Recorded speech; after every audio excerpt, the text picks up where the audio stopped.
Hello everyone, আসসালামু আলাইকুম। কেমন আছেন সবাই? আশা করি ভালো আছেন। সম্পাস রেসিপিতে সবাইকে স্বাগতম জানাচ্ছি খুবই একটি মজাদার রেসিপি নিয়ে। আজ আমার রেসিপি হলো ফিশ তান্দুরি। তো আজ আমি ঘরোয়া উপকরণে ফিশ তান্দুরি করার চেষ্টা করেছি। আশা করি আপনাদের ভালো লাগবে। পুরো ভিডিওটা স্কিপ না করে দেখতে থাকুন।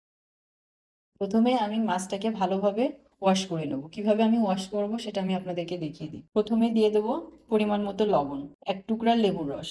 লেবুর রসটা অবশ্যই দেবেন, তাহলে মাছের যে আষ্টে গন্ধটা থাকে সেটা থাকবে না। ভিউয়ার্স, ফিশ তান্দুরি করার জন্য সব থেকে কম কাঁটাওয়ালা মাছ নিলে ভালো হয়। এই জন্য আমি একটা এখানে তেলাপিয়া মাছ নিয়েছি। আমার এই তেলাপিয়া মাছের ওজন 1 কেজি 200 গ্রাম। লবণ এবং লেবুর রস দিয়ে মাছটাকে আমি ভালো করে উল্টায় পাল্টায় মাখিয়ে নেব। এবার পানি দিয়ে মাছটাকে ভালোভাবে ওয়াশ করব। ভিউয়ার্স, মাছটা ওয়াশ করা হয়ে গেছে, মাছের পানিটা ঝরতে থাকুক। এর ভিতরে আমি ফিশ তান্দুরি করার জন্য যে যে মশলা লাগে সেই উপকরণগুলো আমি আপনাদেরকে দেখিয়ে দিই। দিয়ে দেবো হাফ কাপ টক দই। এবার দিয়ে দেবো এক টুকরো লেবুর রস। এবার দিয়ে দেবো হাফ চা চামচ জিরা গুঁড়া, 2 চা চামচ আদা রসুন পেস্ট, 1 চা চামচ ধনিয়ার গুঁড়া, পরিমাণ মতো হলুদ, স্বাদ মতো লবণ।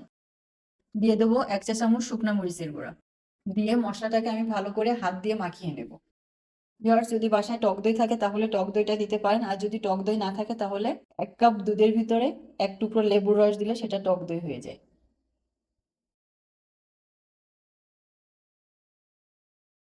ভিউয়ার্স, মশলাটা ভালোভাবে মাখানো হয়ে গেছে। ভিউয়ার্স, মাছের পানি ঝরানোটা হয়ে গেছে। এবার মশলাটাকে মাছের গায়ে ভালোভাবে মাখিয়ে নেব। আপনারা দেখতেই পাচ্ছেন মাছটাকে কিন্তু আমি মাঝখান থেকে কেটে কেটে দিয়েছি, যাতে করে মশলাগুলো ভালোভাবে মাছের ভিতরে ঢুকে যায়। মাছের দুই পাশে আমি মশলাকে ভালোভাবে মাখিয়ে নেব। এবার একটি পাত্রে দিয়ে দেবো পরিমাণ মতো সরিষার তেল। তেলটা গরম হয়ে গেলে দিয়ে দেবো মাছ। ভিউয়ার্স, সম্পূর্ণ রান্নাই হবে লো হিটে, কারণ হাই হিটে রান্না করলে মাছের উপরের লেয়ারটা পুড়ে যাবে, বাট ভিতরেরটা কাঁচা থেকেই যাবে। ভিউয়ার্স, তান্দুরি ফ্লেভারটা নিয়ে আসার জন্য আমি মাছটাকে 2 মিনিট ঢেকে রান্না করব। তো ভিউয়ার্স, ঢাকনা উঠাই এবার মাছটাকে আমি উল্টাই দেবো। প্রত্যেকটা পাশ 10 মিনিট করে ভাজতে হবে। ভিউয়ার্স, যেহেতু মাছটা বড়, এই জন্য আমি 2টা চামচ দিয়ে মাছটাকে উল্টাতে হচ্ছে।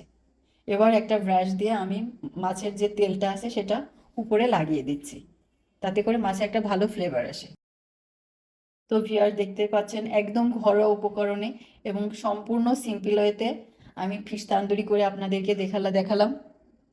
আপনারা অবশ্যই বাসায় ট্রাই করবেন এবং কমেন্ট করে জানাবেন খেতে কেমন হয়েছে। এতক্ষণ সম্পূর্ণ রেসিপি দেখার জন্য আপনাদেরকে অসংখ্য ধন্যবাদ। আবারও দেখা হবে নতুন কোনো রেসিপি নিয়ে। আল্লাহ হাফেজ।